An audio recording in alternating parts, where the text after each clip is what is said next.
그가 아들이시면서도 받으신 고난으로 순종함을 배워서 온전하게 되셨은즉 자기에게 순종하는 모든 자에게 영원한 구원의 근원이 되시고 하나님께 멜기세덱의 반차를 따른 대제사장이라 칭하심을 받으셨느니라. 성도 여러분 안녕하세요. 가장 피곤한 목요일에도 우리가 주님의 힘을 얻어서 이 세상 가운데 믿음으로 건승하고 또 건승을 넘어서 승리하는 귀한 은혜가 있기를 주님의 이름으로 축원드립니다. 우리가 계속해서 우리가 이 땅 가운데 하나님의 나라를 살아가는 우리 사람들로서의 어떤 정체성, 필요한 것들, 또 그것에 의한 우리의 어떤 삶의 모습들에 대해서 계속 나누고 있고요. 또 어제는 우리가 시험에서 이기는, 또 극복하는 것들이 우리에게 어떤 의미인가를 함께 나눴다면 오늘은 우리가 순종하는 삶에 대해서 함께 좀 의미를 나누고자 합니다. 여러분, 이 순종이라는 것이 얼마나 중요하냐면 성경 전체에서 순종이라는 단어가 129번이나 등장해요. 하나님 나라를 이 땅 가운데 살아가면서 하나님께서 오늘 우리들에게 요구하시는 가장 중요한 것 중에 하나가 바로 순종입니다. 이 순종의 영역은 우리 그리스도인들이 세상 사람들과 아주 극명하게 갈리고 또 이게 이 사람이 그리스도인인가 그리스도인이 아닌가가 극명하게 드러나는 지점이기도 해요. 왜냐하면 세상이 발전하면 발전할수록 학력이 높아지면 높아질수록 경제가 부유해지면 부유해질수록 개인의 자유와 생각이 절대적으로 존중되고 가장 중요한 가치가 되기 때문에 그렇습니다. 정말 솔직히 이야기하자면 이 순종이라는 단어는 사실 우리가 가장 싫어하는 단어이기도 합니다. 세상은 발전에 발전을 더할수록 각자 개인의 옳은 소견대로 사는 것이 미덕을 넘어서서 이것이 절대적인 이념, 절대적인 가치가 되어버렸습니다. 여러분 지금 현 세태를 한번 생각해 보세요. 오늘 우리가 살아가는 시대의 모습을 한번 생각해 보십시오. 우리가 무엇을 가장 중요하게 여기는가? 그게 바로 개인의 자유와 의지, 그리고 각자의 소견인 거예요. 그래서 저는 오늘 우리가 또 다른 사사시대를 살고 있다라고 여겨집니다. 사사시대의 끝이 뭐예요? 그 시대 왕이 없었으므로 사람들이 각자 소견에 옳은 대로 살았더라 하면서 사사시대가 마무리되죠. 민주주의, 자유주의, 시장 경제주의의 한가운데 살고 있는 우리는 더 이상 왕을 섬기지 않습니다.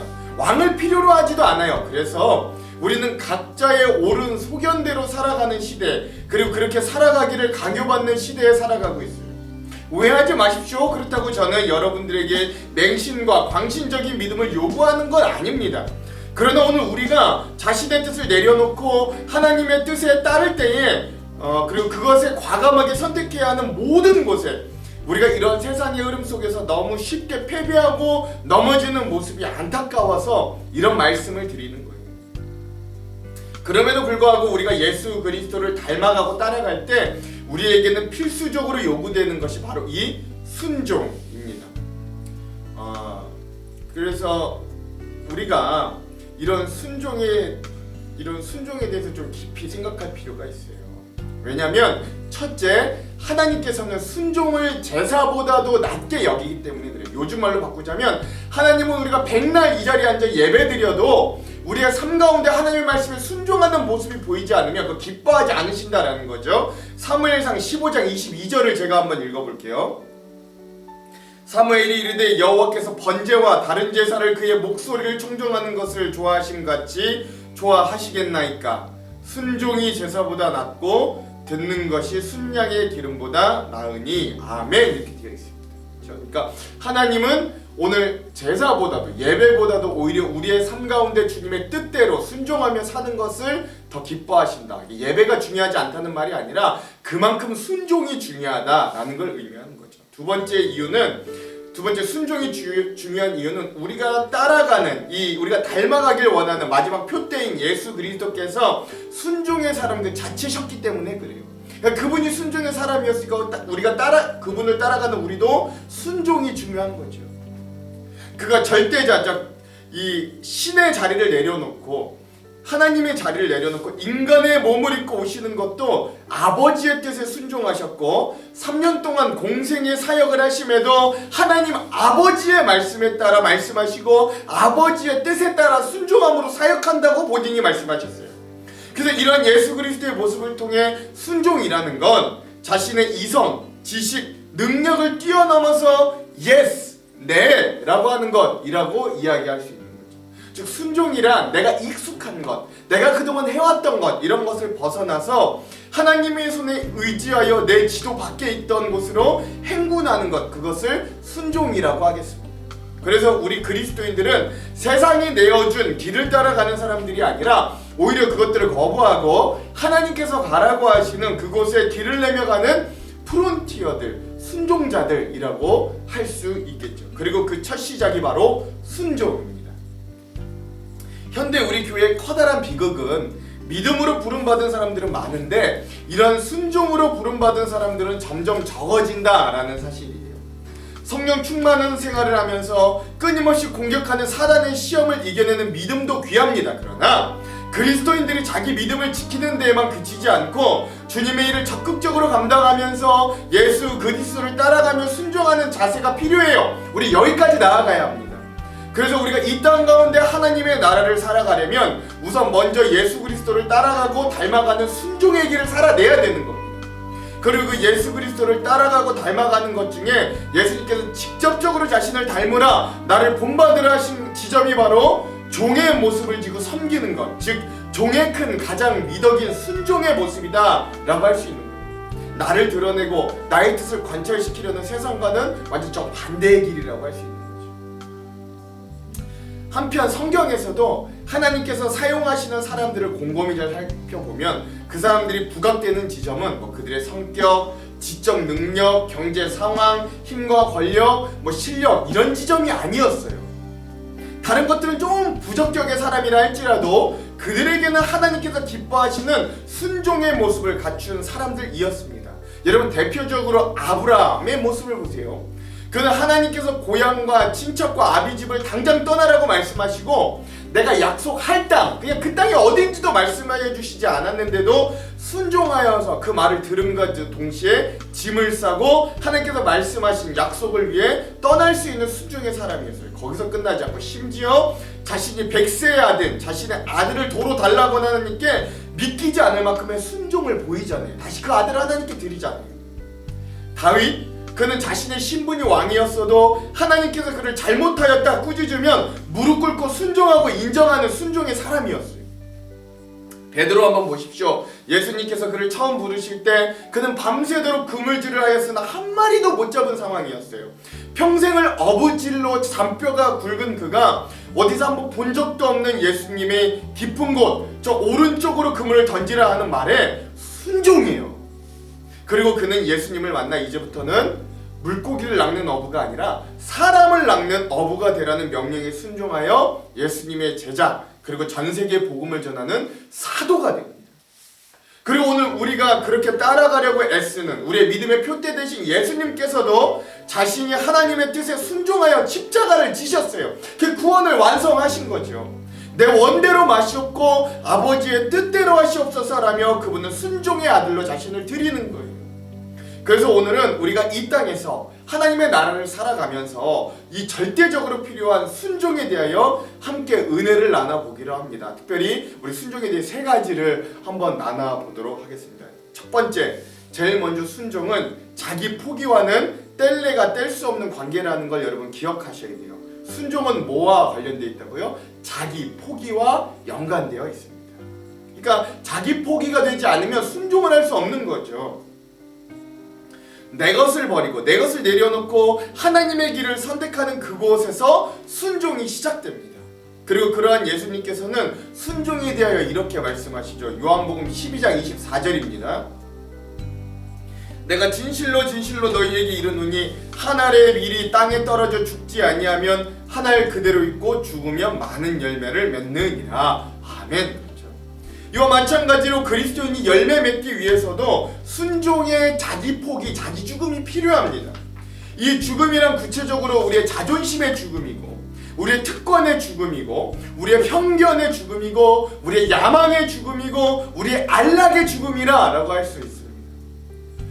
부부 생활을 오래 하신 분들은 부부가 서로가 서로에게 순종한다는 게 얼마나 어렵고 힘든 일인지 여러분 잘 아실 겁니다. 그래서 부부가 아직 설익은 초반에는 서로 순종하지 않기 위해 이른바 주도권을 잡기 위해 얼마나 많이 싸웠는지도 여러분 경험을 통해 아실 겁니다. 막 그런 분들도 계시긴 하지만요.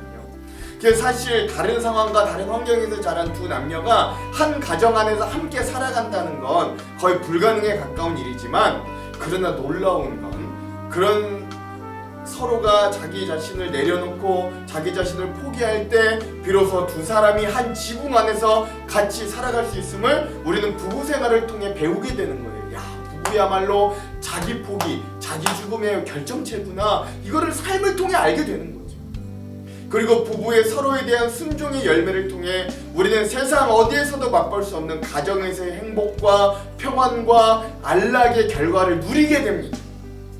우리의 자녀가 그러한 부부의 서로 간의 순종의 모습으로 건강하게 자라날 수 있습니다. 우리의 가정이 부부의 서로 간의 순종으로 자기 포기로 건강하게 유지될 수 있는 거예요. 가정뿐만 아니라 교회도 마찬가지죠. 교회 공동체에서도 우리가 형제자매를 사랑함으로 서로가 서로에게 순종하고 복종할 때 우리는 사랑의 공동체를 온전히 이뤄낼 수 있어요. 여러분 기억하십시오. 이러한 순종은 어느 한쪽에게만 일방적으로 요구되는 거 아닙니다. 즉 목회자는 명령하고 성도는 복종하는, 순종하는 관계가 아니라 서로가 서로에게 순종하고 복종하는 관계가 교회의 가장 본질적인 사랑의 모습임을 기억하십시오. 그러니까 저도 여러분들에게 순종하고 복종해야 되는 거예요. 이런 사랑을 바탕으로 교회가 유지되고 교회가 온전한 본질을 찾을 수 있음을 우리가 경험할 수 있는 거예요.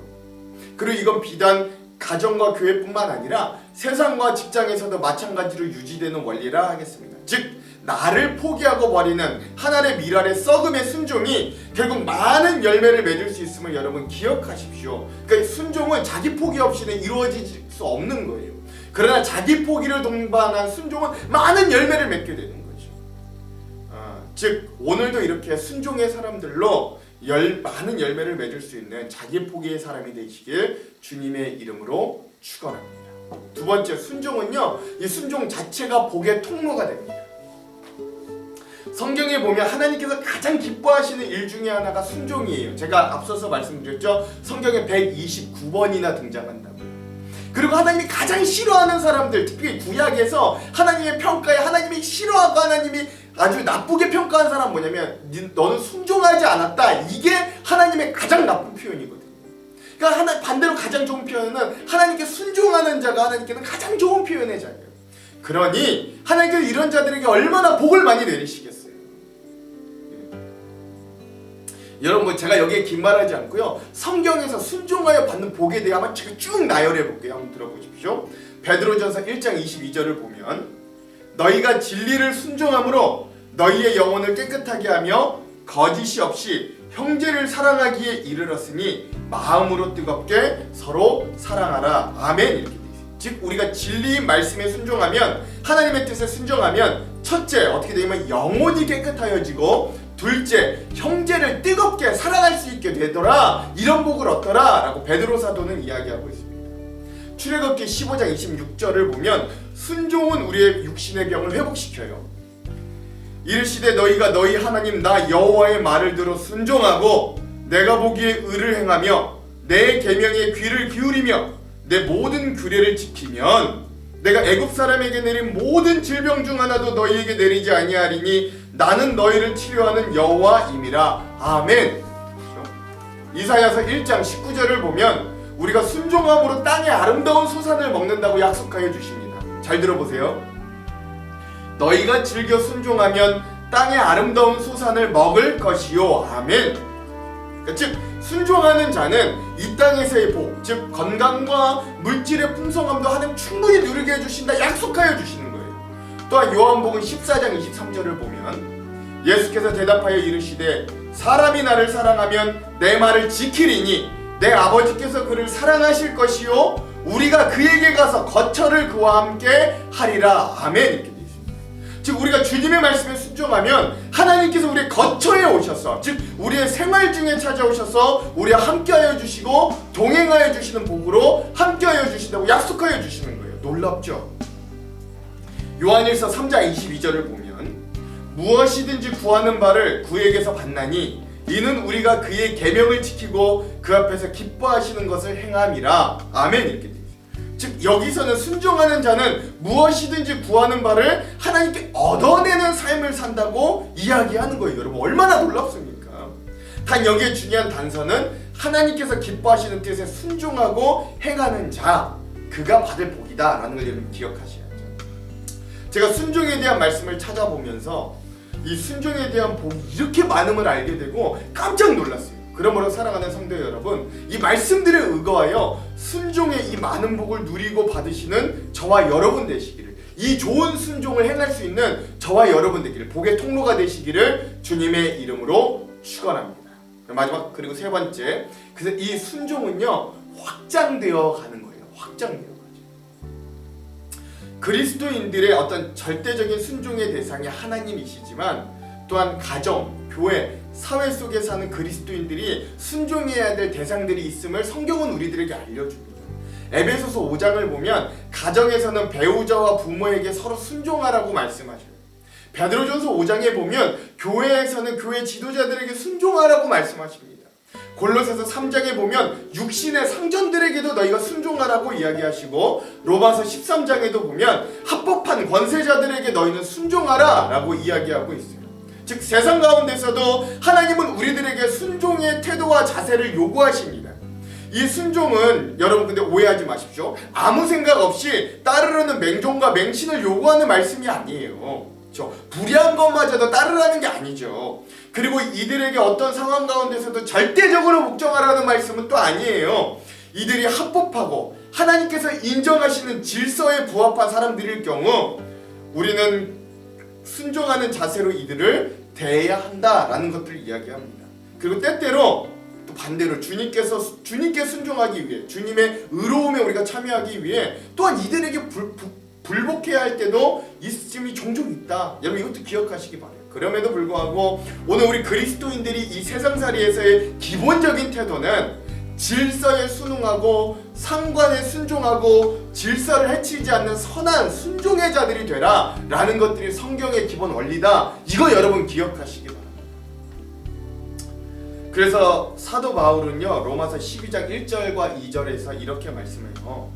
그러므로 형제들아 내가 하나님의 모든 자비하심으로 너희를 권하노니 너희 몸을 하나님이 기뻐하시는 거룩한 산 제물로 드리라. 이는 너희가 드릴 영적 예배니라. 너희는 이 세대를 본받지 말고 오직 마음을 새롭게 함으로 변화를 받아 하나님의 선하시고 기뻐하시고 온전하신 뜻이 무엇인지 분별하도록 하라. 아멘. 여러분 제가 앞서서도 말씀드렸습니다만 이 세대의 흐름은 각자의 소견에 옳은 대로 행하는 것이지만 오늘 우리는 그것을 거슬러 하나님께서 기뻐하시는 거룩한 산제물, 즉 순종의 사람들로 세워져 가야 합니다.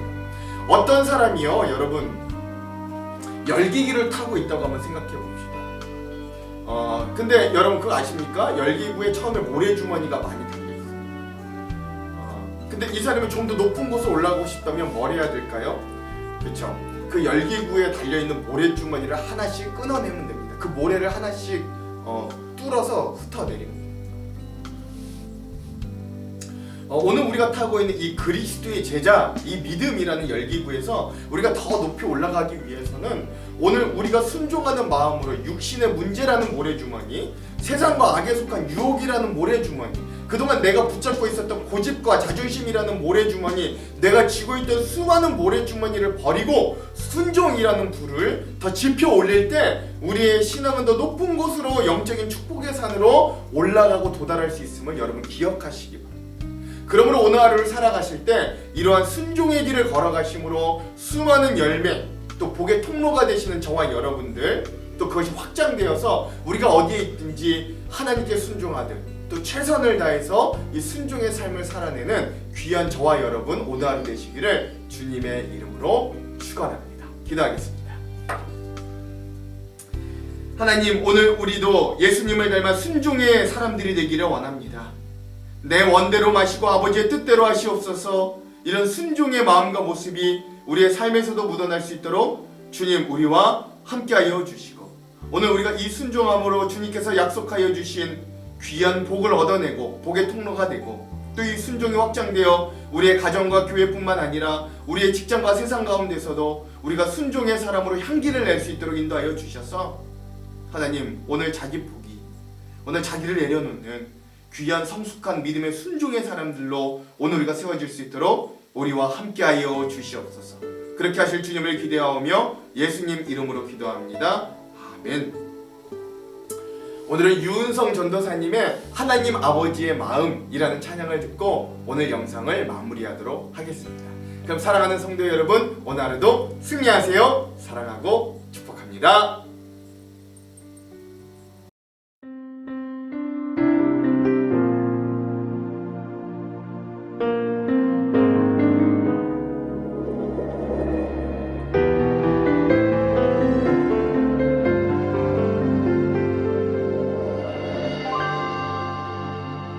아버지 당신의 마음이 있는 곳에 나의 마음이 있기를 원해요. 아버지 당신의 눈물이 고인 곳에 나의 눈물이 고이길 원해요.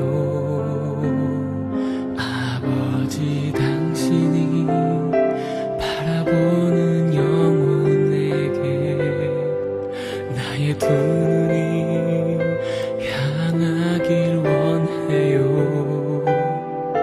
아버지 당신이 울고 있는 어두운 땅에 나의 두 발이 향하길 원해요. 나의 마음이 아버지의 마음 알아. 내 모든 뜻 아버지의 뜻이 될 수 있기를. 나의 온몸이 아버지의 마음 알아. 내 모든 삶 당신의 삶 되기를.